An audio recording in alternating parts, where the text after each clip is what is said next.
The Vaster Wilds, written by Lauren Groff and published by Riverhead Books in September of 2022, with a snippet read by Richard Coombs. Available for checkout right now at the Alice L. Pendleton Library. The moon hid itself behind the clouds. The wind spat an icy snow at angles. In the tall black wall of the palisade, through a slit too seeming thin for human passage, the girl climbed into the great and terrible wilderness. Over her face she wore a hood drawn low, and she was slight, both bony and childish small, but the famine had stripped her down yet starker, to root and string and fibre and sinew. Even so starved and blinded by the dark, she was quick. She scrabbled upright, stumbled with her first step, nearly fell but caught herself, and began to run, going fast over the frozen ruts of the fields and all the stalks of dead corn that had come up to the summer already sooty and fruitless and stunted with blight. Swifter, girl, she told herself, and in their fear and anguish her legs moved yet faster. These good boots the girl had stolen off the son of a gentleman, a stripling half her age but of equal size, who had died of the smallpox the night before, the rash a rust spreading over the starved bones. These leather gloves and the thick cloak the girl had stolen off her own mistress. She banished the thought of the woman still weeping upon her knees on the frozen ground in the courtyard inside that hellish place. With each step she drew away, everything there loosened its grip on the girl. Yet there was a strange gleam upon the dark ground of the field ahead, and as she moved, she saw it was the undershirt of the soldier who a fortnight earlier had been caught worming his body slow from the horrors of the fort and toward the different horrors of the forest. He had made it halfway to the trees, when in silence a shadow that had lain upon the ground grew denser, grew upward, came clear at last as the fearsome of the men of this country. The warrior 2 heads taller than the men of the fort, who had made himself yet more terrible by wearing upon his shoulders outstretched a broad dark mantle of turkey feathers.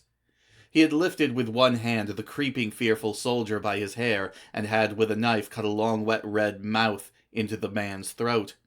Then he dropped him to spill his heart's blood into the frozen earth, and there the dead man lay, splayed ignoble. All this time he had lain unburied, for the soldiers of the settlement had become too weak and too cowardly in their hunger to fetch the body back. She had passed the dead man, and his reek had drawn itself out of her nostrils, and she was nearly to the woods when she stumbled again, for the thought of those 2 men gave rise to thoughts of other men who lurked perhaps in the woods, men out there hidden and awaiting her. And now, as she peered before her into the dark of the forest, she saw a man crouching in ambush in ever deeper blacker shadow of each tree, perhaps a man with a knife or an axe or an arrow and cold murder in his eye. She stopped her running for a breath, but she had no choice. She took her courage up again as she ran on. And as she ran, each imagined man in passing revealed himself to be mere shadow again. She had chosen to flee, and in so choosing, she had left behind her everything she had, her roof, her home, her country, her language, the only family she had ever known, the child Bess, who had been born into her care when she was herself a small child of 4 years or so, her innocence, her understanding of who she was, her dreams of who she might one day be, if only she could survive this starving time.